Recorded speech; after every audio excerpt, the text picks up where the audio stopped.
Swayam Prabha. Digital India. Educated India.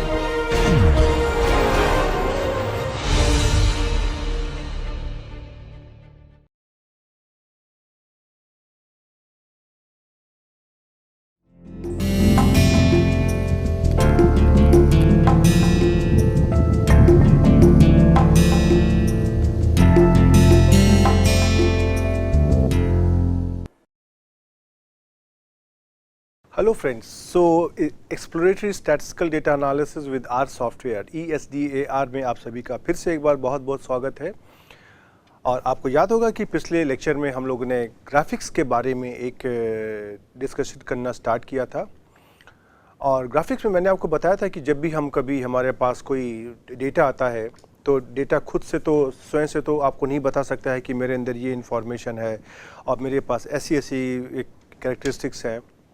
ये तो सिर्फ हमारा और आपका ही काम होता है कि डेटा के अंदर हमारे पास भिन्न भिन्न तरीके की जो इन्फॉर्मेशन छिपी हुई है हम उसको बाहर निकालने की कोशिश करें। और उसके लिए हम अपने एक्सप्लोरेटरी डेटा एनालिसिस के जो हमारे एनालिटिकल मेथड्स होते हैं, ग्राफिकल मेथड्स होते हैं, हम उसकी सहायता लेने की कोशिश करते हैं।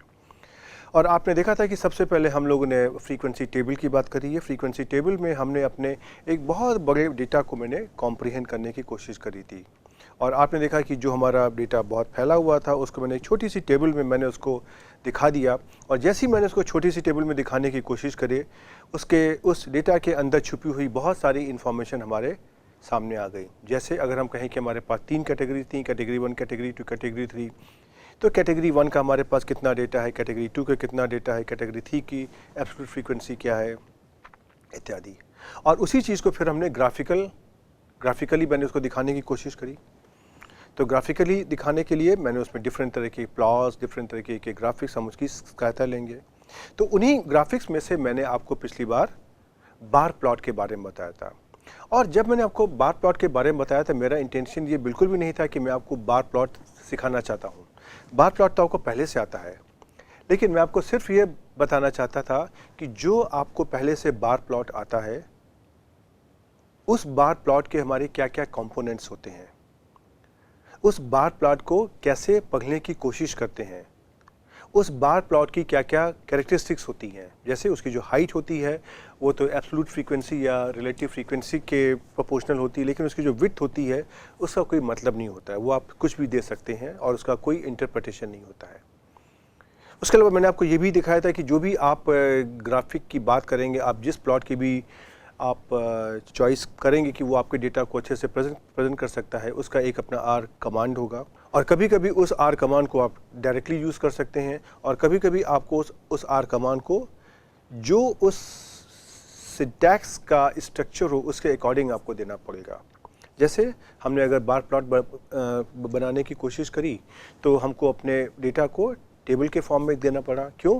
क्योंकि बार प्लॉट का जो कमांड है वो उस डेटा को एब्सोल्यूट फ्रीक्वेंसी के टर्म्स में लेता है। बार प्लॉट का कमांड कहता है कि मुझको डेटा नहीं चाहिए, मेरे पास डेटा को टेबुलर फॉर्म में कन्वर्ट करने की कैपेबिलिटी नहीं है, मुझको आप उस डेटा को फ्रीक्वेंसी के फॉर्म में दे दो, मुझे खाली फ्रीक्वेंसी बता दो, मैं आपका काम कर दूंगा।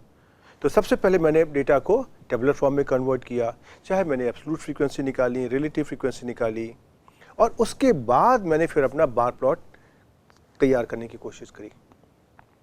और जब बार प्लॉट तैयार किया तो उसके अंदर हमारे पास भिन्न भिन्न तरीके के ऑप्शन थे कि हम अपने बार प्लॉट में कोई एक टाइटल भी दे सकते हैं, एक्स एक्सिस पर टाइटल दे सकते हैं, वाई एक्सिस पर टाइटल दे सकते हैं, अपने बार का जो रंग है हमारे हम उनको बदल सकते हैं अपनी इच्छा अनुसार।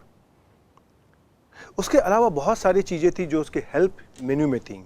और मैंने आपको ये रिक्वेस्ट किया था कि आप उस हेल्प मेन्यू में जा कर के उनकी जो हेल्प होती है उसको एक बार पढ़ने की और उन वैल्यूज़ को अपने एक किसी छोटे से उदाहरण में रख करके सॉल्व करने की कोशिश ज़रूर करिएगा।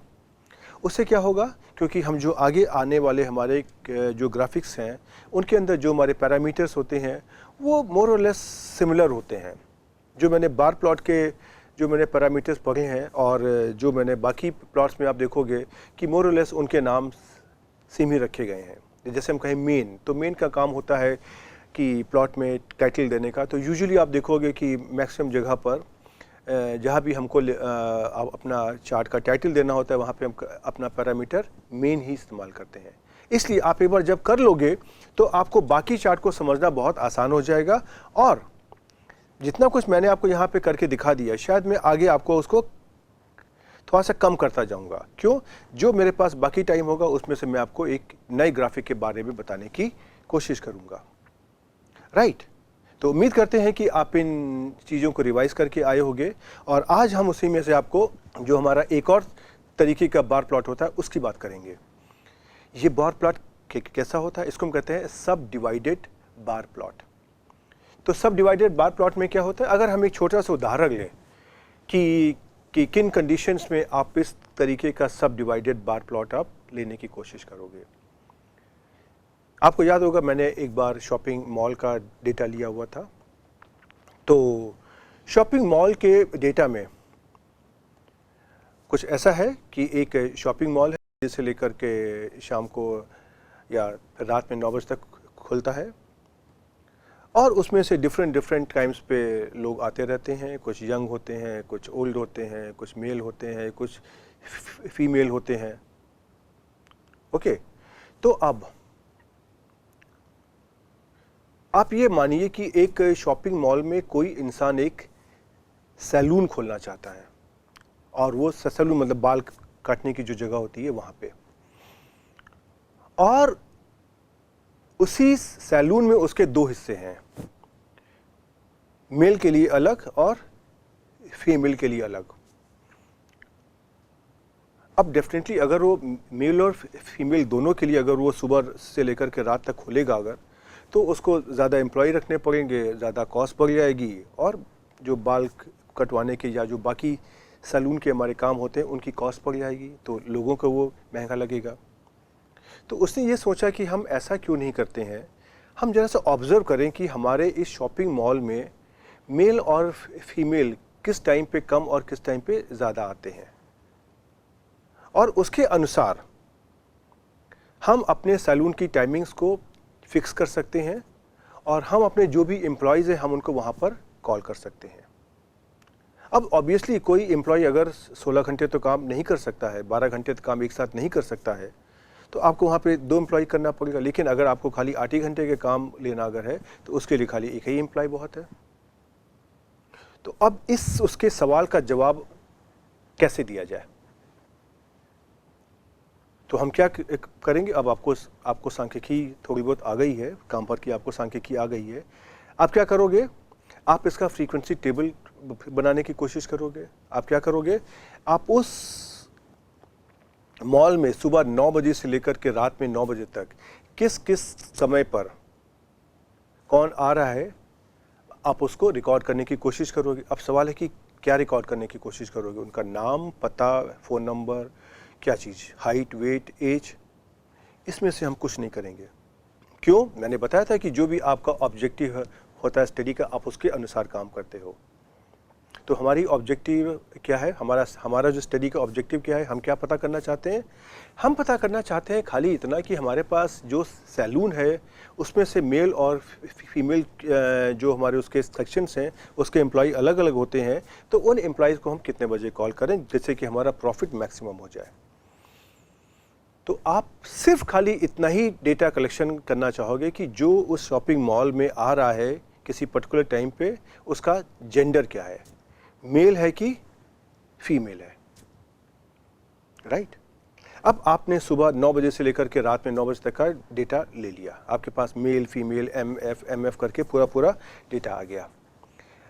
अब एक तरीका तो ये है कि आप इसकी फ्रीक्वेंसी टेबल बना लीजिए, लेकिन फ्रीक्वेंसी टेबल जब आप बनाने की कोशिश करोगे तो आपके पास 2 वेरिएबल है, एक मेल और एक फीमेल, 2 कैटेगरीज हैं, और आपको उनको कैसे एनालाइज करना है?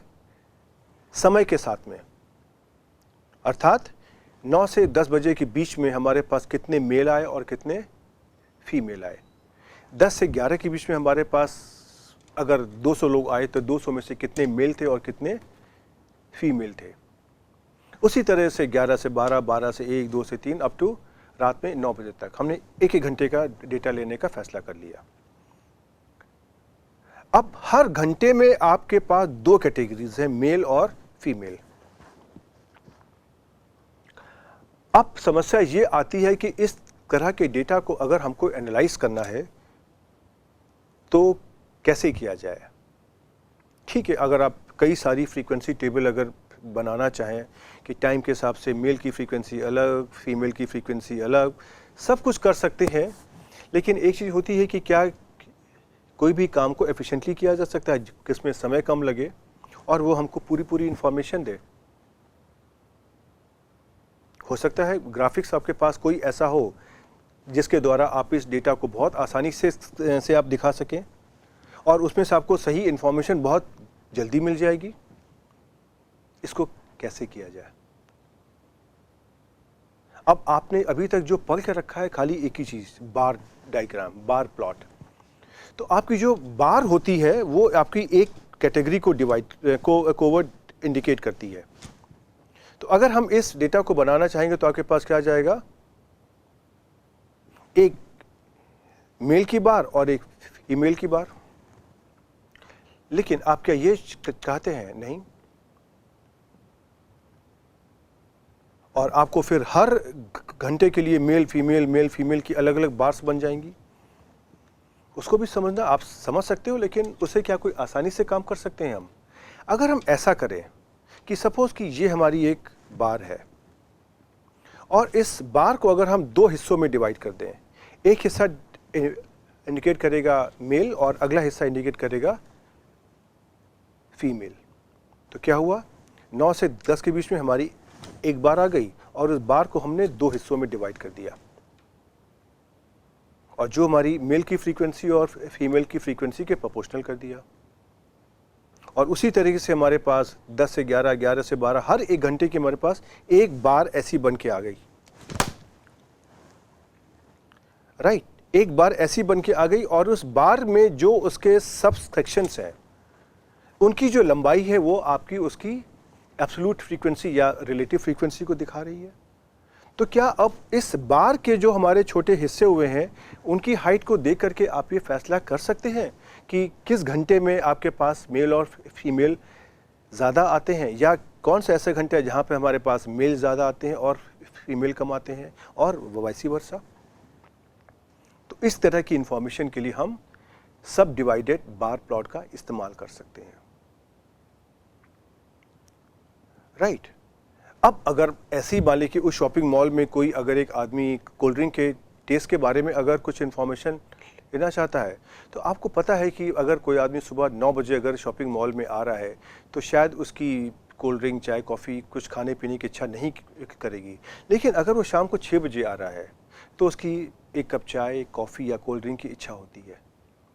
लेकिन अगर ये तो हमने अपने एक्सपीरियंस से देखा है, आप अगर देखोगे कि किसी भी शॉपिंग मॉल में जो आपका फूड कोर्ट होता है जहाँ पे खाने पीने का सामान मिलता है, वहाँ पे सुबह के टाइम में बहुत कम भीड़ होती है, लेकिन जब दिन में हमारा लंच टाइम होता है या शाम को चाय पीने का समय होता है या रात में खाना खाने का समय होता है, उस वक्त वहाँ पे बहुत भीड़ हो जाती है।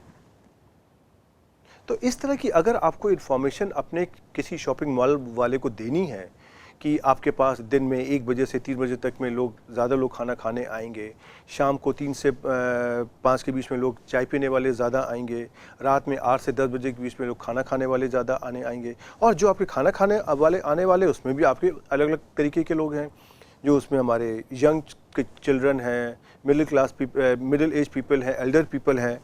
जो हमारे यंग लोग हैं उनको पिज़्ज़ा और बर्गर टाइप की चीज़ें ज़्यादा प्रेफर करते हैं, लेकिन जो हमारे एल्डर लोग होते हैं वो एक वो सिंपल सादा खाना खाने में ज़्यादा इंटरेस्टेड होते हैं। तो आप देखो, एक ही समय में आपको कई सारी बार बनानी है। तो ऐसी सिचुएशन में हम इन समस्याओं का समाधान करने के लिए सब डिवाइडेड बार प्लॉट का इस्तेमाल कर सकते हैं, और हम आपको उसी के बारे में आज बताएंगे। तो चलिए सबसे पहले हम सब डिवाइडेड बार प्लॉट की बात करते हैं और उसके बाद हम आपको पाई डायग्राम के बारे में बताएंगे।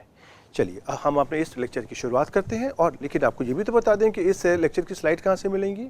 इस लेक्चर की स्लाइड लेने के लिए आप हमारे होम पेज पे चले जाइए और वहाँ पे आपको एक स्वयं प्रभा का लिंक मिल जाएगा।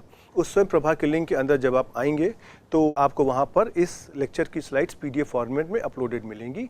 वहाँ से आप उनको डाउनलोड कर सकते हैं।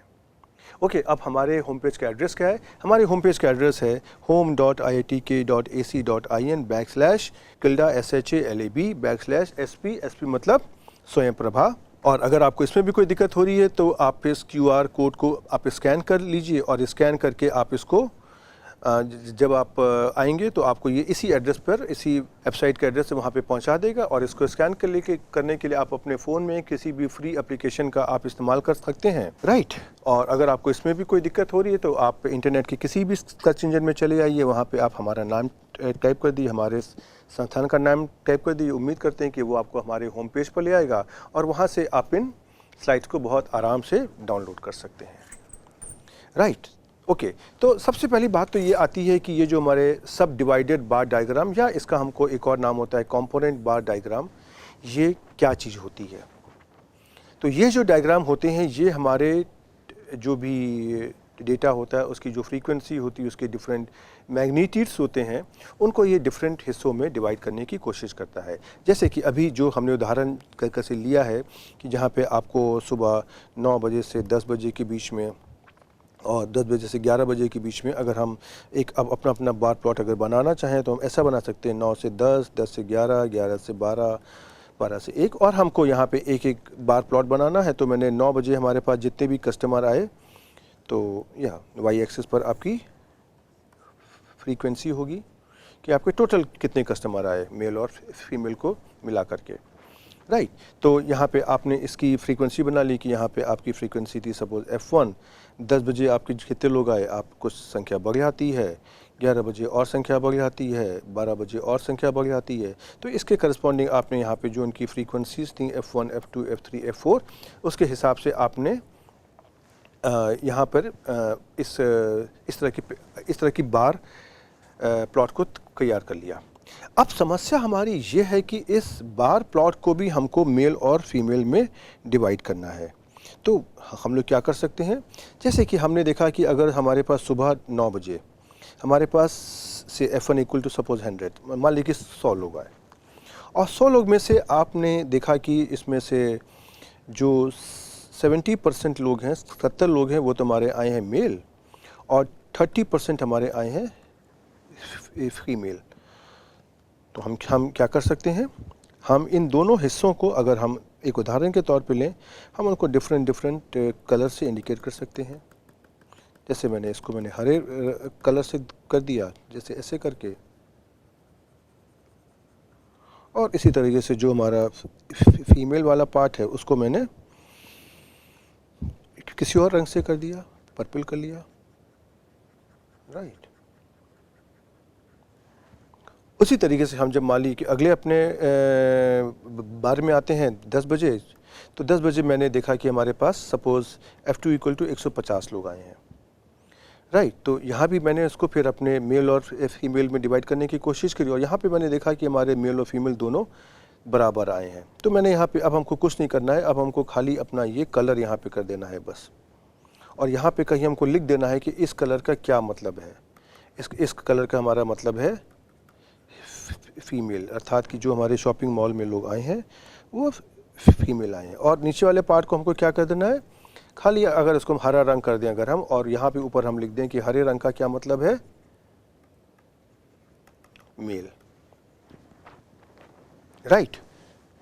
तो अब आपको देखिए, अगर मैं आपको इसी चीज़ को अगर मैं किसी और ग्राफ में बना करने की कोशिश कर रहा हूँ और मैं आपको कुछ भी नहीं बता रहा हूँ, मैं इस कर्व के बारे में कुछ भी नहीं बोल रहा हूँ, लेकिन इस बार को देख करके आपको क्या समझ में आ रहा है, आपको खाली इस बार के जो डिफरेंट कलर्स हैं उनको देख करके नहीं समझ में आ रहा है कि 11 बजे के आसपास हमारे पास जो मेल लोग आए उनकी संख्या कम थी और जो फीमेल आई उनकी संख्या ज़्यादा थी। क्यों?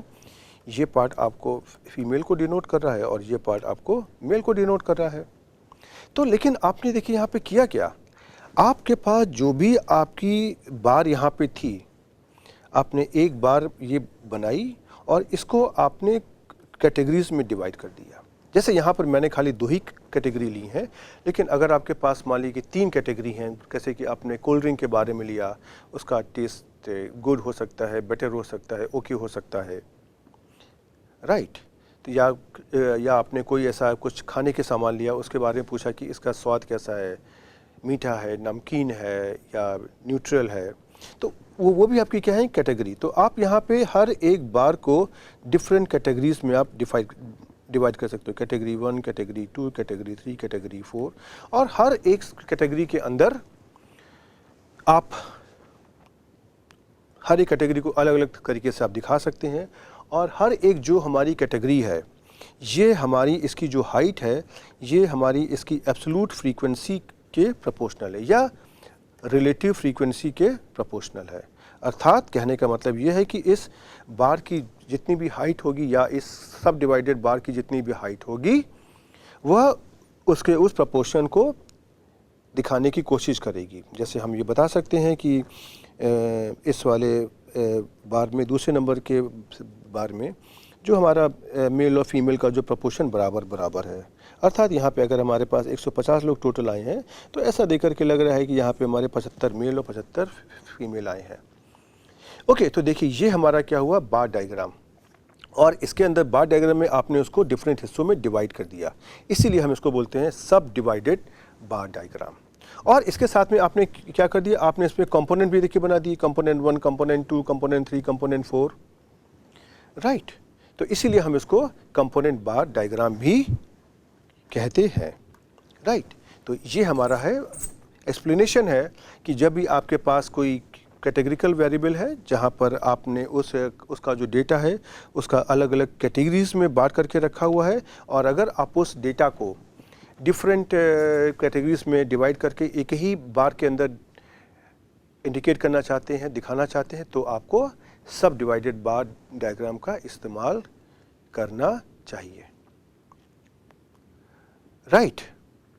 अब हम देखते हैं कि एक हम छोटा सा उदाहरण लेते हैं, और उस उदाहरण के थ्रू हम आपको इस तरह के सब डिवाइडेड बार डायग्राम को हम कैसे हम प्लॉट करते हैं आर में, इसके बारे में बात करते हैं, राइट। अब एक मैंने यहाँ पे एक बहुत छोटा सा उदाहरण लिया है कि हमारे पास यहाँ पे 3 दुकानें हैं, शॉप 1, शॉप 2 और शॉप 3, राइट। और उसमें हमारे पास कस्टमर्स आते हैं। तो हमने क्या किया कि हमने 4 दिनों का डेटा लिया, डे 1, डे 2, डे 3 और डे 4, और मैंने तीनों शॉप्स में सुबह 10 बजे से 11 बजे के बीच में टोटल कितने कस्टमर आते हैं, इसकी मैंने काउंटिंग करने का डेटा रिकॉर्ड किया। तो जैसे हम कहें कि शॉप नंबर 1 में डे 1 में 10 से 11 बजे के बीच में सिर्फ 2 लोग आए, जबकि शॉप 2 में 20 लोग आए और शॉप 3 में 30 लोग आए।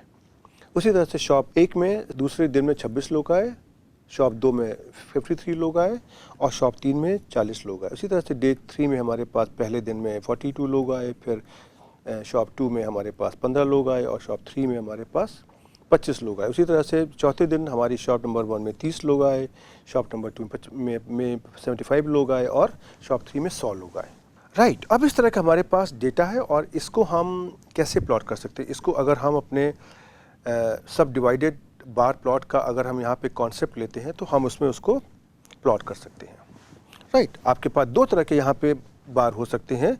एक तो बार आपका, देखिए आपको मैं पहले बता दूं बार बनाने के पहले, फिर ये आपकी इच्छा है कि आपका ऑब्जेक्टिव क्या होता है।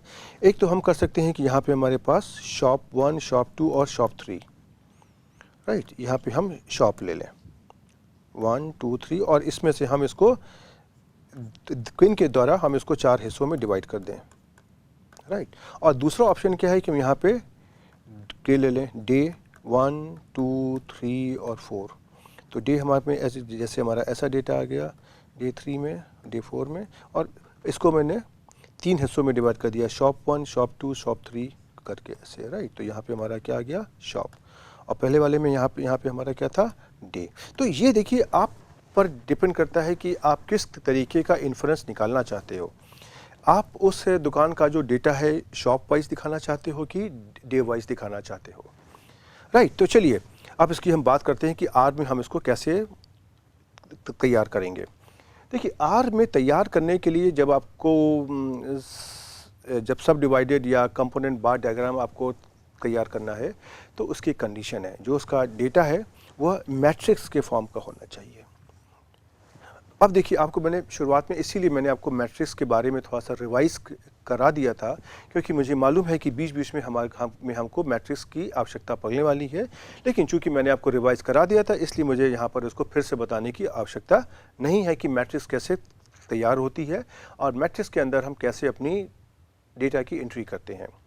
राइट, तो जैसे आपको याद होगा, हमको इसी डेटा को मैट्रिक्स फॉर्म में एंटर करना है। राइट, तो मैंने यहाँ पे कितनी, आपकी देखिए यहाँ पे कितनी रो हैं, 1 2 3 4, आपके पास 4 रो हैं। आपके पास कॉलम कितने हैं, 3, जो आपके शॉप 1, शॉप 2 और शॉप 3 को दिखा रहे हैं। राइट, तो देखिए आपके यहाँ पे आपने क्या ले लिया, n row equal to 4, n col equal to 3। अब आपको पता है कि आपको डेटा की जो एंट्री होती है वह आप रो वाइज कर सकते हैं कि कॉलम वाइज कर सकते हैं। राइट, तो उसके लिए पहले आपने यहाँ पे चूज़ कर लिया by row equal to true. अब by row equal to true अगर आपने किया है तो इस मैट्रिक्स का जो डेटा होगा ये कैसे जाएगा, 2 से जाएगा 20, 20 से आएगा 26, 26 से 53, 53 से 42। तो मैंने इसी डेटा को मैंने रो वाइज करके मैंने अपने डेटा पैरामीटर में दे दिया, और जब इस मैट्रिक्स को हम देखेंगे तो आपको देखिए यही वाला आउटकम मिल गया। राइट, और इस मैट्रिक्स का नाम मैंने दे दिया कस्टमर से। राइट, ये हिंदी वाला कस्ट नहीं है, ये अंग्रेजी वाला कस्टमर का USD है। अब आप देखिए जरा से, ये जो आपकी मैट्रिक्स का डेटा आया है और ये जो आपकी टेबल में जो डेटा दिया हुआ है, ये क्या आपस में एक से आपको लग रहे हैं? आपको ऐसा नहीं देख करके लग रहा है कि यहाँ पर लिखा हुआ है डे 1, यहाँ पे लिखा हुआ है डे 2, यहाँ पे लिखा हुआ है डे 3 और यहाँ पे लिखा हुआ है डे 4, ऊपर लिखा हुआ है शॉप 1, फिर लिखा हुआ है शॉप 2, फिर लिखा हुआ है शॉप 3, वही तो लिखा हुआ है। अब देखिए हम इस डेटा का यहाँ पे सब डिवाइडेड बार प्लॉट बनाने की कोशिश करते हैं, और अगर आपको इसको शॉप को अगर आपको एज अ रो दिखाना था तो उसको भी आप आराम से कर सकते हो, और उस केस में आपको अपने डेटा को कॉलम वाइज एंटर करना पड़ेगा, या आप इस डेटा को रीअरेंज कर सकते हो। अब सवाल ये आता है कि बार प्लॉट का तो कमांड पता है मेरे को, लेकिन सब डिवाइडेड या कंपोनेंट बार डायग्राम का कमांड क्या होता है? तो सब डिवाइडेड या कंपोनेंट बार डायग्राम को बनाने के लिए हमारा कमांड वही होता है जो हम पहले इस्तेमाल करते थे, बार प्लॉट। बस बार प्लॉट में हम जो अंदर वेरिएबल देते थे, जैसे बार प्लॉट में हम उसको टेबुलर फॉर्मेट में देते थे, यहाँ पे हमको उसको मैट्रिक्स फॉर्मेट में देना है। बस सिर्फ इतनी सी बात है, और मैट्रिक्स बनाने में आपको कोई समस्या ही नहीं है। आपको तो मैट्रिक्स के रो, कॉलम, उसके सब मैट्रिक्स सभी कुछ निकालना आता है, हम सब कुछ आपको बता भी चुके हैं। तो अगर हम यहाँ पे बार प्लॉट और अगर हम ब्रैकेट में अपना जो भी वेरिएबल है उसको अगर हम मैट्रिक्स फॉर्मेट में दे देंगे तो ये हम उसको एक सब डिवाइडेड कंपोनेंट बार डायग्राम के दे देगा, जहाँ पे कॉलम्स हमारे उसके होंगे, जो ये कॉलम्स हमारे मैट्रिक्स के, जो भी हमारे मैट्रिक्स के कॉलम होंगे, ये हमारी जो बार बनी हुई हैं ये उनको दिखाने की कोशिश करेंगे। अब जरा एक बार पहले आप यहाँ देख लीजिए कि आपके मैट्रिक्स के कॉलम हैं क्या।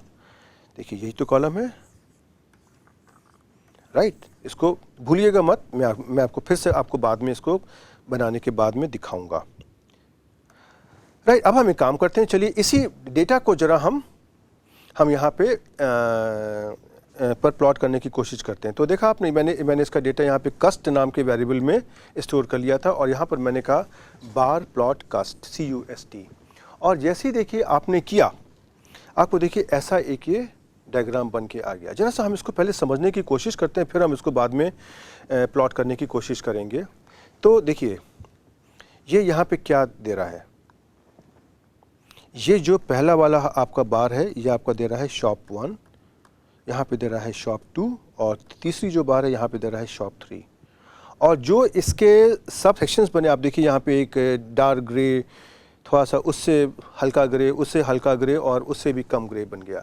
तो अगर हम मान लीजिए कि अगर हम यहाँ पर इसको लिखने की कोशिश करते हैं, हम बार नंबर 3 में लिख रहे हैं, तो ये क्या हमको दिखा रहा है, ये जो हमारे ग्रे के कलर्स आए हैं ये हमारे डे 1 और डे 2, जैसे डे 2, ये हमारा डे 3 और ये हमारा डे 4। इत्यादि को दिखाने की कोशिश कर रहा है, डिफरेंट हमारे जो भी हमारे हैं। अब इसको जरा सा हम समझने की कोशिश कर रहे हैं कि ये कैसे डे 1, डे 2, डे 3, डे 4 को दिखाने की कोशिश कर रहा है और इसकी हमारी यहाँ पे क्या क्या वैल्यूज़ आई हैं, ये समझना आपके लिए बहुत ही इंपॉर्टेंट है। तो अब आप जरा से आप अपना एक डेटा आप देखिए, राइट। आप जरा सा इस पहले कॉलम को देखने की कोशिश करिए और देखिए हम यहाँ पे काम करते हैं, जरा से इसको हम ऊपर नीचे करके अलग से एक लिख लेते हैं 30, और ये हमारी क्या है, इसकी सॉर्ट ऑफ फ्रीक्वेंसी है। अब ज़रा सा हम इसकी यहाँ पर क्यूमुलेटिव फ्रीक्वेंसी निकालने की कोशिश करते हैं। तो देखिए इसके करस्पॉन्डिंग जो हमारा क्लास, पहला क्लास, इसकी क्यूमुलेटिव फ्रीक्वेंसी कितनी होगी, 2 होगी। दूसरे क्लास की क्यूमुलेटिव फ्रीक्वेंसी कितनी होगी, 26 + 2 होगी, दोनों की हमको मैंने ऐड कर दिया। थर्ड केस में आपकी क्यूमुलेटिव फ्रीक्वेंसी कितनी होगी, 42 + 26 + 2, और चौथे केस में आपकी क्यूमुलेटिव फ्रीक्वेंसी कैसी होगी, 30 + 42 + 26 + 2, ये तो होगी। तो ये जो हमारे बार के हमारे ब्रेक पॉइंट्स आ रहे हैं, जहाँ पे हमारा बार का रंग चेंज हो रहा है, ये पॉइंट हमारे एक्चुअली में क्यूमुलेटिव फ्रीक्वेंसी को दिखाते हैं। ये आपको याद रखना है, राइट। जैसे देखिए आपको मैं देखिए पहले जो ये वाली बार है जहाँ पर मैं मार्क कर रहा हूँ, आप इसको देखने की कोशिश, यहाँ पे आपको साफ साफ दिखाई देगा। जैसे देखिए एक पॉइंट आपका ये है, दूसरा पॉइंट ये है, तीसरा पॉइंट ये है और चौथा पॉइंट ये है। उसी तरह से आप देखोगे कि हर एक में आपको देखिए ये पॉइंट आपको दिखाई दे रहे हैं। उसी तरीके से हम अपनी पहली बार में जरा सा इन पॉइंट का रंग बदल लेते हैं, जिससे कि आपको मैं समझाने में आसानी हो जाए, राइट। तो देखिए अब हम जरा सा इस वाली जो पहली बार है इसको हम समझने की कोशिश करते हैं। देखिए सबसे पहला आपको ये देखिए कि यहाँ पे बार का कलर चेंज हो रहा है। यहाँ पर इसकी जो करस्पॉन्डिंग वाई एक्सिस पे जो वैल्यू है ये क्या है, 2। ये 2 क्या है आपकी, ये 2 आपकी ये वाली क्यूमुलेटिव फ्रीक्वेंसी है। फिर हम यहाँ पे देखिए ऊपर आते हैं इस वाले पॉइंट पे, जहाँ पर मैं देखिए गोला गोला कर रहा हूँ, और यहाँ पे ये जो हमारा एक डिवीज़न हुआ है, इसके करस्पॉन्डिंग ये जो हमारी इसकी वैल्यू यहाँ पे है ना, ये आपकी देखिए ये है क्यूमुलेटिव फ्रीक्वेंसी दूसरे क्लास की है। ये क्या है, 2 + 26। इसको आप अगर ऊपर देखिए लेकर के आएंगे तो ये क्या है, ये यही तो है ये, ओके। अब हम अपने पेन का रंग बदल लेते हैं सो दैट कि आपको दिखने में कठिनाई ना हो। अब देखिए हम आते हैं अपने थर्ड वाले सेक्शन पे, जहाँ पे पार्टीशन हुआ है इस बार का। थर्ड सेक्शन जो हमारा है, इसके करस्पॉन्डिंग देखिए ये जो फ्रीक्वेंसी है ना, जहाँ पर ये हमारा डिवीज़न हुआ है, ये हमारी क्लास 3 की जो क्यूमुलेटिव फ्रीक्वेंसी है उसको दिखाने की कोशिश कर रहा है। ये देखिए यही तो है।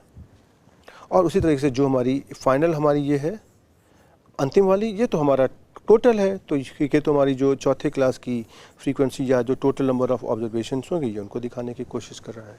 तो ये आपको समझना बहुत ही आवश्यक है कि इस बार प्लॉट में हमारे पास किस तरीके के डिवीज़न हो रहे हैं, राइट। और इसका इंटरप्रिटेशन करना आपको आना चाहिए। अब देखिए, अब ऑब्वियसली आप अगर दो बार के बीच की हाइट को अगर निकालने की कोशिश करेंगे तो ये वही बात तो है जैसे मैंने आपको क्यूमुलेटिव फ्रीक्वेंसी के केस में जब हमारा लेक्चर ख़त्म हो रहा था तो मैंने बताया था कि अगर आप दो क्लासेस की अगर क्यूमुलेटिव फ्रीक्वेंसी को सब्ट्रैक्ट करने की कोशिश करेंगे तो आपको उस क्लास की फ्रीक्वेंसी मिल जाएगी। तो अगर आप ये वाली वैल्यू और ये वाली वैल्यू इसमें अगर आप सब्ट्रैक्ट करने की कोशिश करेंगे तो आपको उसके क्लास की फ्रीक्वेंसी भी मिल जाएगी। लेकिन आपने देखा कि बार प्लॉट को यहाँ पे बनाना तो बहुत ही आसान था, लेकिन इसका जो इंटरप्रिटेशन करना उतना ही इम्पॉर्टेंट है और ये आपको सीखना बहुत ही आवश्यक है, राइट। अब देखिए, आपको हम ये वाला बार प्लॉट पहले हम आपको अपने आर कंसोल में करके दिखाते हैं कि कैसे बनता है ये। तो सबसे पहले चलिए मैं इस डेटा को यहाँ पे एंटर कर लेता हूँ, राइट। तो देखिए ये आपका डेटा आ गया मैट्रिक्स के फॉर्मेट में। ओके, अब आप देखिए ये डेटा बिल्कुल वैसे ही है जैसा आपको यहाँ पे दिया हुआ है। और इसी में अगर मुझको अगर मान लीजिए अपना अगर सब डिवाइडेड बार प्लॉट बनाना है तो हम क्या कह देंगे, बार प्लॉट, और ब्रैकेट में कर देंगे हम CUST कस्ट। देखिए यही तो बार प्लॉट बन के आ गया आपके पास। और अब आप देखिए जो आपको मैंने बताया था यहाँ पे कि ये जो मैंने यहाँ पर नीचे देखिए लिखा हुआ है, ये शॉप 1, शॉप 2, शॉप 3, जो आपके इस डेटा में मैंने क्या कहा था कि ये आपका जो मैट्रिक्स के जो कॉलम्स हैं ये यही तो दिखाने की कोशिश कर रहे हैं। जो आपके ये जो मैट्रिक्स के कॉलम जो आपने देखी ये जो लिखे थे 1 2 3, यही तो आपको देखिए यहाँ पर इनके कॉलम्स हो गए। ये जो बार्स आपकी हर एक शॉप को तो इंडिकेट कर रही है, शॉप 1, शॉप 2, शॉप 3, राइट। तो देखा आपने कि बार सब डिवाइडेड बार प्लॉट को तो तैयार करना बहुत आसान काम है, लेकिन उसको समझना बहुत ही थोड़ा सा आपको इसके लिए कोशिश करना पड़ेगा।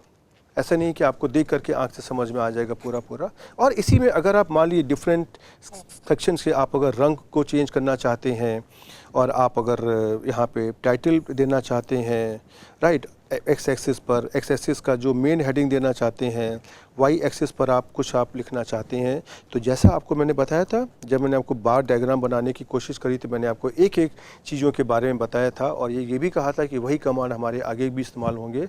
तो देखिए हमारे यही यहाँ भी हो रहे हैं। मैंने कह दिया बार प्लॉट कस्ट, ये तो डेटा पहले से था। फिर मैंने आपको बताया था कि अगर आपको इन बार्स में अगर नाम देने होते हैं तो हमारा कमांड क्या होता है, names.org। और यहाँ पर मैंने कर दिया शॉप 1, शॉप 2, शॉप 3, और देखिए यही चीज़ आपकी यहाँ पर लिख करके आ गई। फिर हमको एक्स एक्सिस पर जो वैल्यू देनी थी शॉप्स, ये देखिए मैंने यहाँ पर ये लिख दी एक्स लैब, और वाई एक्सिस पे जो मुझे देना था ये मैंने देखिए यहाँ पर ये लिख दिया डेज। और हमको उसके रंग देने थे तो जिस ऑर्डर में उसको लाल, हरा, ऑरेंज और ब्राउन अगर कलर देने थे तो इसको मैंने कलर के अंदर मैंने करके इसको देखिए उसी सी कमांड के साथ में उसी ऑर्डर में लिख दिया, राइट। तो देखिए आपको ऐसा बार प्लॉट बन के आ गया।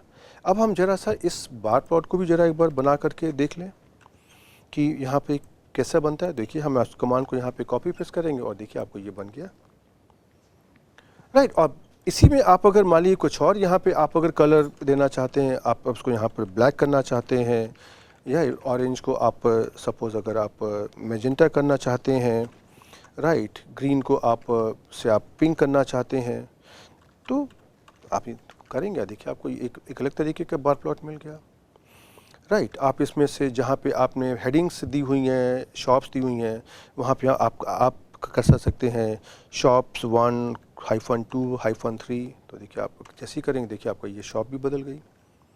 तो आपने देखा इस तरह से आप छोटे छोटे कमांड्स को यूज़ करके आप अपने बार चार्ट को ज़्यादा इंफॉर्मेटिव बना सकते हैं और वो अपने में सेल्फ सफिशिएंट होगा,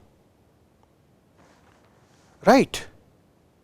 चलिए अब हम अपनी स्लाइड में वापस आकर के अगले टॉपिक की बात करते हैं। आप अगर यहाँ पर देखने की कोशिश करिए तो देखिए हम लोग ने ये जो बार्स बनाए हैं ये ऐसे हैं शॉप वाइज, राइट। अब हम एक काम करते हैं, जरा सा इन शॉप वाइज की जगह हम इसको ऐसे बनाने की कोशिश करते हैं बार डे वाइज, अर्थात कि ये जो आपके बार यहाँ बने हुए हैं ये ऐसे होने चाहिए, डे 1, डे 2, डे 3, डे 4। ऐसा माली अगर हमारे दिमाग में अगर ऐसा करने के लिए का प्लान अगर है तो मेरा सवाल ये है कि इसको कैसे किया जाए, राइट। और कैसा मैंने आपसे जब मैंने इस सब डिवाइडेड बार चार्ट की बात भी करी थी तभी मैंने आपको ये दोनों ऑप्शन दिए थे। अब देखिए मैंने आपको बताया था कि उसमें आपको खाली अपना डेटा एडजस्ट करना होता है। तो देखिए यहाँ पर मैंने अपनी मैट्रिक्स को फिर से डिफाइन कर दिया, राइट। और मैंने जो भी हमारा डेटा था रो वाइज, जैसे देखिए ये था 2, 20, 30, ये हमारा डे 1 का डेटा हुआ, तो उसको मैंने यहाँ पे 2, 20, 30 दे दिया। फिर मैंने 26, 53, 40 था, ये देखिए मैंने डेटा यहाँ पे दे दिया। फिर हमारा डे वाइज डेटा था 421525, इसको मैंने ऐसे दे दिया, राइट।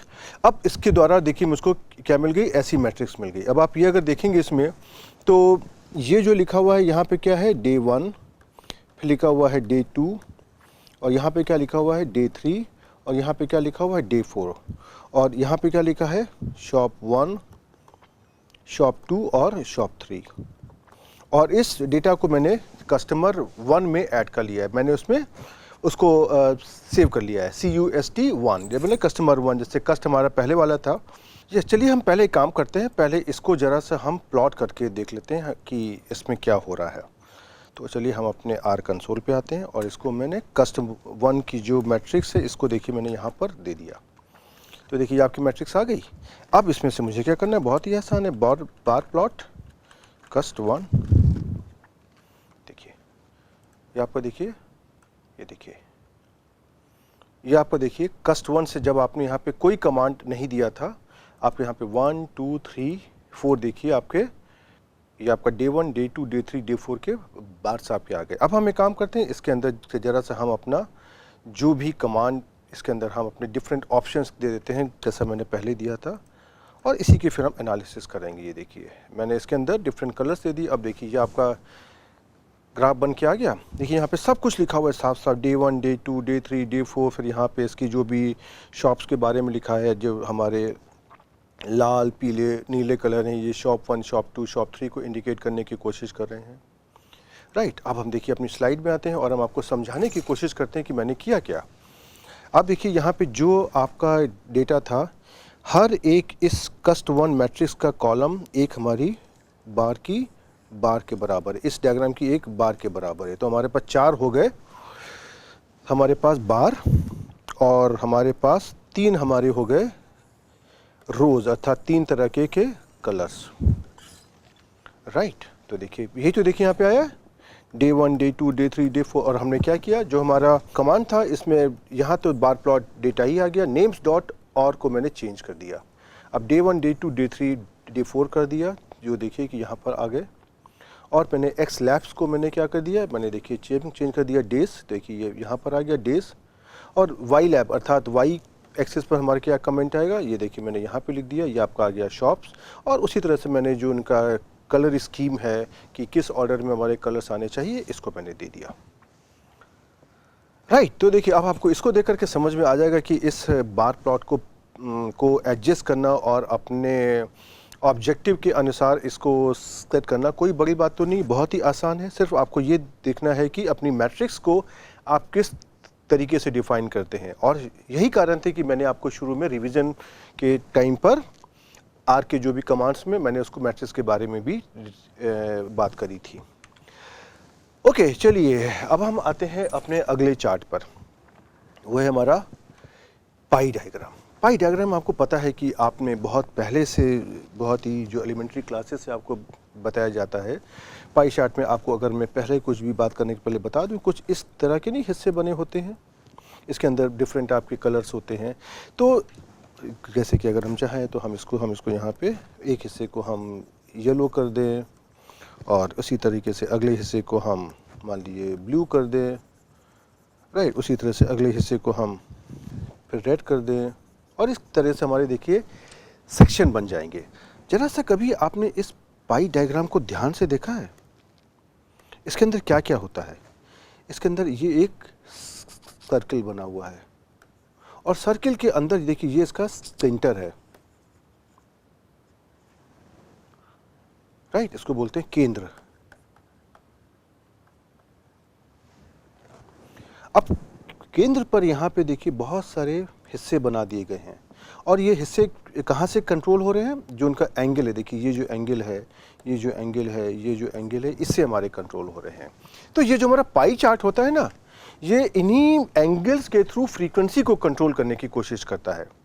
तो देखिए जो भी हमारा पार्ट होता है ना, ये एक सर्किल होता है, जो हमारा पाई चार्ट होता है ऐसा सर्किल होता है, इसमें एक सेंटर होता है, केंद्र होता है, और जितनी भी हमारे डेटा में कैटेगरी होती हैं वो यहाँ पर उतने ही हिस्से कर देता है, और ये जो हिस्से होते हैं ये इस एंगल के द्वारा कंट्रोल करे जाते हैं। आप देख सकते हैं कि अगर हम कोई ऐसा पाई चार्ट बना दें, देखिए ये हिस्सा बहुत बड़ा हो गया और ये हिस्सा बहुत छोटा हो गया।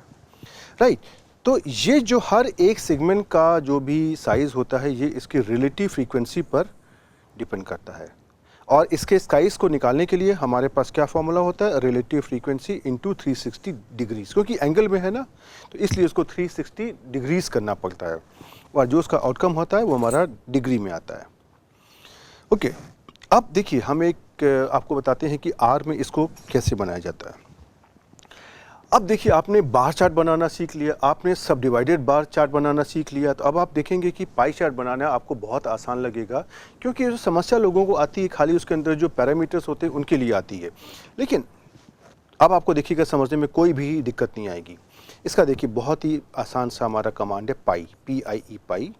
उसके बाद एक्स में जो भी आपका डेटा वेक्टर है आप उसको दे दीजिए, और इसके बाद में हाँ, अब आप ये सोचिए कि जब आप यहाँ पे x में डेटा वेक्टर दे रहे हैं, और जैसा मैंने आपको बताया कि ये रिलेटिव फ्रीक्वेंसी को वो के प्रोपोर्शनल इसके पार्टीशंस होते हैं। तो यहाँ पर इसका जो भी एक्स आपका होगा ये आपका किस तरीके का होना चाहिए, या ये जो आपका एक्स है ये तो टेबुलर फॉर्म में होना चाहिए ना, इसको यहाँ पे एक्स में इसका जो इनपुट है फ्रीक्वेंसी के फॉर्म में आना चाहिए। चलिए हम आपको करके दिखाएंगे। और उसी से इसके बाद आपका होता है लेबल्स। लेबल्स में क्या है कि जो हमारे जो हिस्से होते हैं, हमारे स्लाइसेस होते हैं, उनके बारे में ये मुझे बताने की कोशिश करता है। उसके बाद आप देखेंगे यहाँ पे कई और ऑप्शन भी होते हैं। एक होता है रेडियस, ये हमको क्या बोलते हैं, उसका जो हमारा सर्किल होता है उसके रेडियस को कंट्रोल करता है कि हमको छोटा पाई चार्ट बनाना है, बड़े साइज़ का बनाना है। अब फिर होता है हमारे पास मेन। अब तो देखिए मेन आपको समझ में आ जाएगा, ये आपका जो मेन टाइटल होता है चार्ट का, उसके लिए देखिए यहाँ भी वही ये काम कर रहा है टाइटल ऑफ द चार्ट के लिए।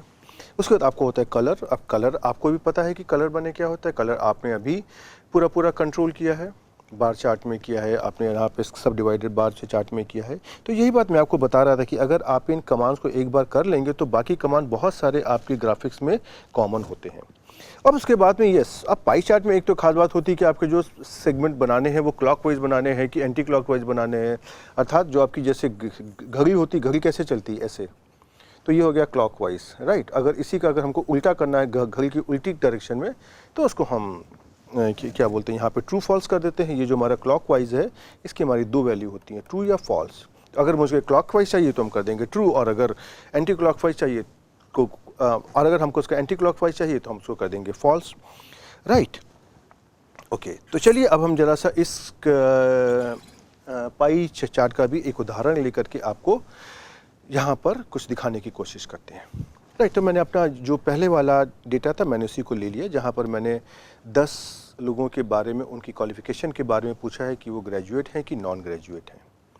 और जो भी अगर वो ग्रेजुएट हैं तो उसको मैंने एक नंबर से इंडिकेट कर दिया, और अगर वो नॉन ग्रेजुएट हैं तो उनको मैंने 2 नंबर से इंडिकेट कर दिया है।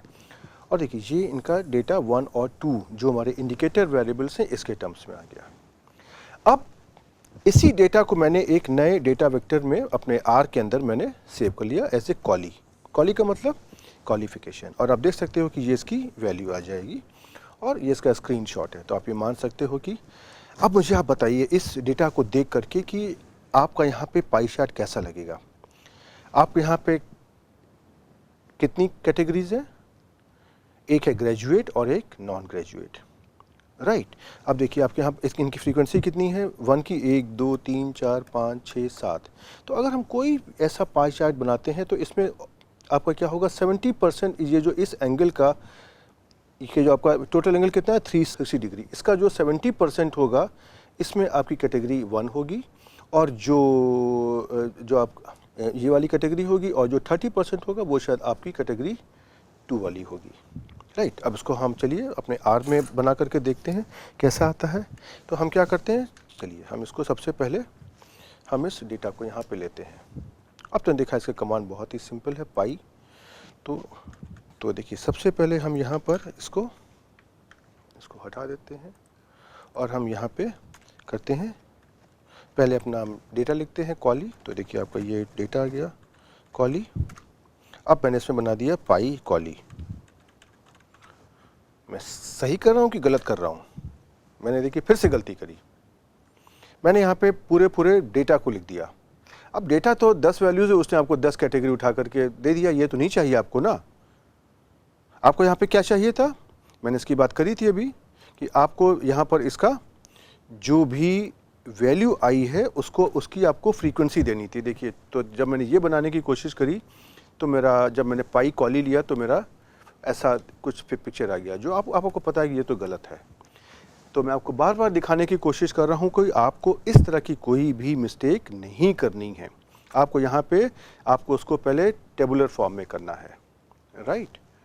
टेबुलर फॉर्म में करेंगे तो देखिए आपकी ये फ्रीक्वेंसी आ गई 73। अब आप यहाँ पर देखिए जब अपना आप पाई डायग्राम बनाने की कोशिश करेंगे आप अगर, तो देखिए आपका ऐसा बन के आ जाएगा, राइट। अब आप देख सकते हैं कि जो आपकी कैटेगरी 1 है, आप अगर इस एंगल को देखने की कोशिश करिए और इस एंगल को देखने की कोशिश करिए तो ये आपका हो गया कैटेगरी 1 का एंगल और ये आपका हो गया कैटेगरी 2 का एंगल। आपको उसको नहीं देख करके लग रहा है कि ये जो सफ़ेद वाला पार्ट है ये आपके ऑलमोस्ट 70% को इंडिकेट कर रहा है और जो 2 वाला पार्ट है ये आपका 30% को इंडिकेट कर रहा है। और जो इसका देखिए ये वाला जो वाइट वाला एरिया जो उसको मैं ऐसे शेड कर रहा हूँ, ये एरिया और अगर आप ये नीला वाला एरिया देखें तो आपको नहीं लग रहा है कि इसमें 70% 30% का कुछ अनुपात है। तो हमारा जो डेटा जो हमारा पाई चार्ट होता है देखिए इस तरीके से इस फ्रीक्वेंसी को डिनोट करने की कोशिश करता है, राइट। तो चलिए अब हम सबसे पहले अपना इसको हम सही कर लें और जो मैंने मिस्टेक करी थी इस चार्ट को बनाने में उसको हम सही कर लें। तो अब मुझे क्या करना है, पाई कॉली नहीं करना है, इससे मुझे टेबल के फॉर्म में करना है। अब आप देखिए ये आपका चार्ट आ गया। ये तो चार्ट बिल्कुल देखिए सही आया है ना, इसमें तो कोई समस्या नहीं है हमको। ये तो जैसा भी मैं चाहता था, जो मेरी इन्फॉर्मेशन थी उसी के हिसाब से ये मुझे आउटकम दे रहा है। अब इसी चार्ट में आप अगर भिन्न भिन्न तरीके के ऑपरेशन अगर करना चाहते हैं तो देखिए आपको यहाँ पर मिल जाएंगे, राइट। देखिए अब इसमें से हम जरा अपना रंग देने की कोशिश करते हैं। मैंने यहाँ पे क्या कर दिया, मैंने इन 2 सेगमेंट जो वाइट और ब्लू आए थे इसको मैं चाहता हूँ कि ये मेरा फिर रेड कलर का हो जाए और ये मेरा ब्लू कलर का हो जाए, राइट। और उसके साथ में हम ये भी चाहते हैं कि ये जो एक यहाँ पे हमारे पास टाइटल आ जाए। और देखिए पहले वाले चार्ट में अगर आप ध्यान दें तो देखिए यहाँ पे क्या लिखा आ रहा है 1 और यहाँ पे क्या लिखा आ रहा है 2। तो आप ये 1 2 कहाँ से आ रहा था, ये 1 यहाँ से आ रहा था और ये 2 यहाँ से आ रहा था, जो उसकी कैटेगरीज आपने डिफाइन करी थी। लेकिन हम चाहते हैं कि उसमें 1 2 की जगह ग्रेजुएट और नॉन ग्रेजुएट लिख करके आ जाए। जिस कैटेगरी से मैंने अपने डेटा को इंडिकेट किया था उससे क्या होगा, जो इसको इंसान समझने की कोशिश करेगा वो बहुत आसानी से इसको समझ लेगा, राइट। तो इसमें से मैंने देखिए जो मैंने जिस तरह के पहले कार्य किए थे उन्हीं को मैं यहाँ पे करता हूँ। और इन लेबल्स को ग्रेजुएट और नॉन ग्रेजुएट को जोड़ने के लिए मैंने एक कमांड यूज़ करते हैं लेबल्स, LABELS।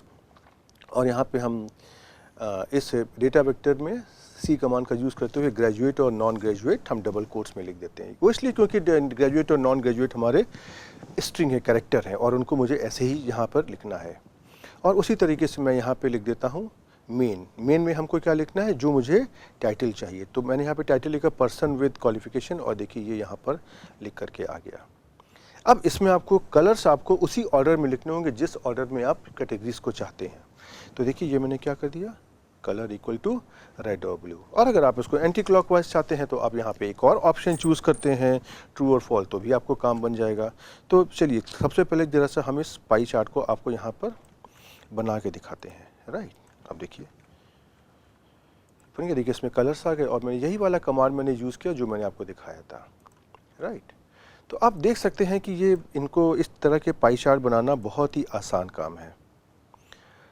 अब हम चलिए आपका एक जो अपना पहले वाला एग्जाम्पल मैंने और लिया था हम उसको यहाँ पे रिपीट करने की कोशिश करते हैं पाई चार्ट के साथ में।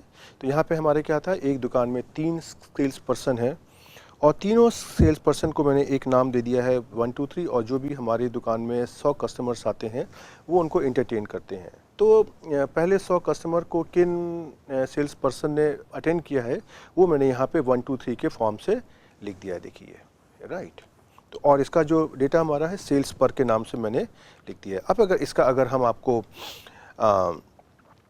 जो अपना पाई डायग्राम बनाने की कोशिश करते हैं तो हम अगर पाई टेबल सेल्स पर करते हैं तो देखिए आपको इस तरह का 1 2 3 डेटा लिख करके आ जाएगा। और इसी का आप अगर ऑर्डर उल्टा करना चाहते हैं कि यहाँ पे आप 3 करना चाहते हैं, यहाँ पे 2 करना चाहते हैं, तो आपको क्या करना है, आपको anti clockwise equal to true option को एग्जीक्यूट करना है। और इसी तरीके से अगर आप इनमें रंग देना चाहते हैं, आप इसमें से इसको नाम देना चाहते हैं, जैसे देखिए मैंने यहाँ पे इसको टाइटल दे दिया है sales person attending the customer, दुकान का नाम SP1 SP2 SP3। तो बिल्कुल देखिए उसी तरीके से करना है जैसे आपने देखिए पहले किया था, राइट। तो चलिए पहले हम इसको यहाँ पर एक बार प्लॉट कर लेते हैं। हम अपना जो डेटा है हम इसको यहाँ पर कॉपी कर लेते हैं, राइट, सेल्स पर्सन। चलिए हम इसको यहाँ पे इस कर को हटा देते हैं सो दैट कि आपको कोई कन्फ्यूजन ना हो, राइट। तो देखिए ये आपका डेटा हो गया सेल्स पर्सन, राइट। अब इसमें से आपने कर दिया पाई टेबल और सेल्स पर्सन। देखिए ये आपका डेटा बन के आ गया जो आपने डेटा यहाँ पे लिया था, उसी तरह का पार्ट देखा होगा, पाई चार्ट तो बन के आ गया। अब हम ज़रा सा अपना ये इस वाले पाई चार्ट को बनाने की कोशिश करते हैं, राइट। और हम देखिए यहाँ पर इसमें हम कलर और जो लीजेंड्स हैं उनको ऐड करते हैं। तो देखिए जैसे आपने कमांड किया आपको एग्जैक्टली वही यहाँ पे तो देखिए चार्ट मिल गया जो आपने अभी किया था, बनाया था, राइट। आप अपने हिसाब से कलर्स को बदल सकते हैं, आप उनके टाइटल बदल सकते हैं, आप जो अपने सेगमेंट्स लिए उनके आप नाम अपने हिसाब से बदल सकते हैं। ओके, अब अगर हम राइट तो अब इसमें से हम कोई भी चेंज करना चाहें हम बहुत ही आसानी से कर सकते हैं। ओके, तो अब हम यहाँ पर इस लेक्चर में रुकते हैं और मैंने इस लेक्चर में देखिए आपको बहुत ही आसान ग्राफिक बना करके दिखाए, लेकिन मेरा ऑब्जेक्टिव ये बिल्कुल भी नहीं था कि मैं आपको ग्राफिक बना करके दिखाऊं। ग्राफिक के बारे में आपको पता है, मुझे पूरा भरोसा है कि आप इनके बारे में पहले से जानते होंगे, लेकिन मेरा ऑब्जेक्टिव था कि कुछ लोगों को ये दिल में खौफ होता है कि आर में एक ग्राफिक बनाना कठिन है। क्यों कठिन है? क्योंकि यहाँ पे क्लिक क्लिक क्लिक वाला कोई काम नहीं है। आई एग्री, लेकिन क्या आपको लगता है कि इतना कठिन है? और उसके अलावा आपने देखा कि जितने यहाँ पर ऑप्शंस हैं जिसके थ्रू आप अपने ग्राफ के सारे पैरामीटर को कंट्रोल कर सकते हैं, आप उनका अपने हिसाब से रंग दे सकते हैं, अपने हिसाब से एक्सिस में कुछ आप लिख सकते हैं, ये सब कुछ आपके हाथ में है। और अगर आपके कहीं पर ऑर्गेनाइजेशन में काम कर रहे हैं तो आपको ये कमांड सिर्फ एक ही बार तो लिखना है। आप इस कमांड को किसी को भेज दीजिए, उसको खाली अपना डेटा बस वहाँ पे एक डेटा वेक्टर का नाम ही तो लिखना है, चाहे वो सब डिवाइडेड बार प्लॉट हो, चाहे आपका पाई डायग्राम हो। ये तो बहुत कठिन काम नहीं है। हाँ, थोड़ा सा मेहनत तो करना पड़ेगा, लेकिन अगर अच्छी चीज़ सीखनी है, चीज़ों को अपने कंट्रोल में रखना है, तो थोड़ा सा सीखना उनको बहुत ही आवश्यक है। अब हमारी आपसे यही रिक्वेस्ट है कि आप एक छोटा सा डेटा सेट लीजिए और इन चीज़ों को ज़रा समझिए कि जैसे मैंने आपको 10 साइज़ का डेटा सेट लिया और मैंने आपको पहले कन्विंस कर दिया कि आपके डेटा में 70% 1 है, 30% 2 कैटेगरी है। तो जब आपको पाई डायग्राम में भी वही चीज़ दिखाई पड़ती है तो आपको समझ में आ जाता है कि उस डेटा और उस ग्राफिक के बीच में क्या हमारा सामंजस्य है। और जब सामंजस्य आ जाता है तो आपको चीज़ें समझ में आने लगती हैं। वो उसी तरीके से है जैसे बहुत लोग हाथ दे करके भविष्य बता देते हैं, उनको कोई सांख्यिकी और स्टैटिस्टिक्स की जरूरत नहीं पड़ती है। मुझे पता नहीं, आई डोंट नो, और ना मैं उसके बारे में कमेंट करना चाहता हूँ, लेकिन हमारे जो ग्राफिक्स हैं वो भी तो कुछ वैसे ही हैं जैसे हमारे हाथ में क्या लिखा हुआ है। और ये आपकी प्रैक्टिस पे डिपेंड करते हैं कि आप उस ग्राफिक्स के अंदर क्या क्या इन्फॉर्मेशन छिपी हुई है, आप उसको कितने अच्छी तरीके से बाहर निकालते हैं।